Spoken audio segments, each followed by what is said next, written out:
జీవం, కాలం. చూడ్డానికి ఈ మూడు పదాలు ఒకే మాటకి పర్యాయ పదాల్లా కనిపిస్తాయి. కానీ ఏంటి మూడింటి అర్థం ఒక్కటేనా? ఏమాత్రం కాదు. ఈ సమయం గడుస్తుంది, జీవం గడుస్తుంది, కాలచక్రం కూడా గడుస్తుంది. సమయం గడిచిపోతూ ఉంటుందే కానీ జీవితాన్ని మనం జీవించాల్సి ఉంటుంది. అవునా? మీరు జీవితంలో ఏం చేసినా ఏం చెయ్యకపోయినా జీవితం ఏమాత్రం తెలియకుండా అలానే గడిచిపోతూ ఉంటుంది. మనం జీవితాన్ని ఊరికే గడిపేయకూడదు, దాన్ని మనం జీవించాలి.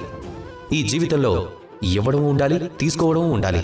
సవాలు చేయడం నేర్చుకోండి, స్వీకరించడం నేర్చుకోండి. అలా సానుకూలంగా స్పందించండి. అప్పుడే మీరు మీ యొక్క జీవితం అంటే ఏమిటో పూర్తిగా నేర్చుకోగలుగుతారు. ఎందుకంటే క్షణాలు గడుస్తాయి, తరాలు యుగాలు గడుస్తాయి. కానీ జీవించడం అంటే దాన్ని గడిపేయడం కాదు, జీవించడం అని అర్థం.